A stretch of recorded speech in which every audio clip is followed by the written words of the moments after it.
Hi friends, welcome back to కొత్త రుచి. Friends, ఈ రోజు మనం ఆకుకూరలు, ఒక మిక్స్డ్ ఆకుకూరలు అన్నమాట. నేనైతే పాలకూర, చుక్కకూర, మెంతికూర కలిపి ఇట్లా కర్రీలా చేశాను. చాలా బాగుంటుంది. అన్ని ఆకుకూరలు కూడా మనం ఇలా మిక్స్ చేసుకుని చేసుకోవచ్చు అనమాట. ముందుగా ఆకుకూరలు క్లీన్ చేసుకోవాలి. చుక్కకూర ఇట్లానే పాలకూర ఇవన్నీ నీట్ గా క్లీన్ చేసుకొని జస్ట్ ఇట్లా సాల్ట్ వాటర్ లో కడుక్కోవాలండి. ఎందుకంటే వీటిలో ఏమన్నా కెమికల్స్ కానీ ఏమన్నా ఉంటే మొత్తం క్లీన్ అయిపోతాయి అనమాట. ఇట్లా సాల్ట్ వాటర్ లో శుభ్రంగా మంచిగా, అంటే ఇవి ఎలా ఉన్నాయో చూడాలి, నీట్ గా క్లీన్ చేసుకోవాలి.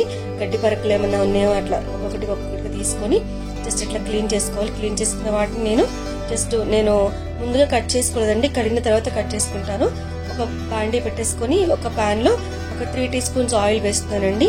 ఈ ఆయిల్ బాగా హీట్ అయిన తర్వాత రెడ్ చిల్లీస్ ఒక 4 అట్లాగా జస్ట్ ఇట్లాగా చింపుకొని వేసుకోవాలి. అలాగే ఆవాలు ఒక 1 టీ స్పూన్ వేసుకోవాలండి. అలాగే జీలకర్ర కూడా కొంచెం వేసుకోవాలి.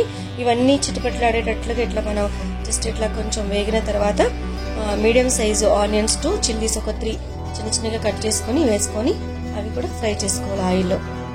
ఇలా ఆయిల్లో మంచిగా ఫ్రై చేసుకోవాలండి. ఫ్రై చేసుకున్న తర్వాత మనం కాస్తంత దీనిలో ఇప్పుడు కొంచెం కరివేపాకు కూడా ఇట్లా చిన్న చిన్నగా కట్ చేసుకొని వేసుకోవాలి. వీటన్నిటిని బాగా ఇట్లా ఫ్రై చేయాలి. ఆకుకూరలు మనకి చాలా హెల్త్ కి మంచిదండి. కొంచెం సాల్ట్ వేసుకుని తగిన సాల్ట్, చాలా పోషకాలు ఉంటాయి ఆకుకూరలో. అట్లనే మనం చాలా చాలా మంచిది ఇవి ఆకుకూరలు అన్ని మిక్స్ చేసుకొని ఇట్లా మనం చేసుకొని తింటే మంచి పోషక విలువలు ఉంటాయి. మనకు అనారోగ్య సమస్యలు ఏమి రావు. విటమిన్స్ ఉంటాయి, వీటిలో ఫైబర్ ఉంటుంది, చాలా తక్కువ క్యాలరీస్ ఉంటాయి. సో మనం ఇది ఇలా ప్రిపేర్ చేసుకోవచ్చు. అట్లనే నేను పచ్చిశనగపప్పు కూడా వేసానండి దీనిలో. కాస్తంత ఒక 1-2 అవర్స్ ముందు నానబెట్టుకుంటే మెత్తగా అయిపోతుంది. అట్లనే కొంచెం చింతపండు కూడా యాడ్ చేస్తున్నాను. ఈ ఆకుకూర మనకి తినాలి పెంచినప్పుడు కాస్తంత పచ్చిశనగపప్పు అట్లనే యాడ్ చేసుకొని ఇలా కర్రీలా చేసుకుంటే చాలా బాగుంటుంది.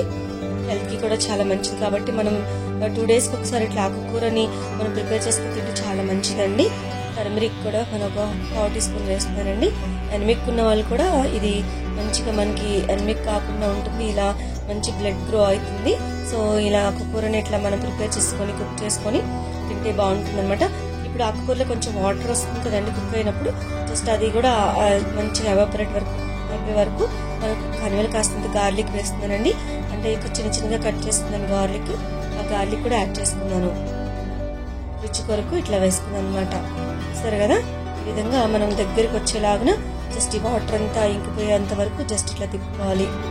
నేను పచ్చిమిర్చి, ఎండుమిర్చి ఎక్కువ వేసాను కదండి, సో అందుకనే రెడ్ చిల్లీ పౌడర్ వేయలేదు. ఇట్లా వేసుకోవచ్చు. మనకి ఇష్టమైతే కొంచెం రెడ్ చిల్లీ పౌడర్ కూడా యాడ్ చేసుకోవచ్చు. చూసారు కదా ఫ్రెండ్స్, చాలా క్విక్ గా ప్రిపేర్ చేసుకున్న కర్రీ అండి ఇది. చాలా త్వరగా అయిపోతుంది, చాలా టేస్టీగా ఉంటుంది. పుల్లగా చాలా బాగుంటుంది. సో మీరు కూడా ట్రై చేయండి ఫ్రెండ్స్. ఇట్లా రైస్ లోకి మనం తీసుకుంటే చాలా బాగుంటుంది. రైస్ లోకి అట్లాగా చపాతీలోకి కూడా మనం తీసుకోవచ్చు. సైడ్ డిష్ గా తీసుకోవచ్చు. పప్పులోకి అట్లాగా సైడ్ పెట్టుకొని తింటే చాలా బాగుంటుంది. Thanks for watching. Please like, share and subscribe.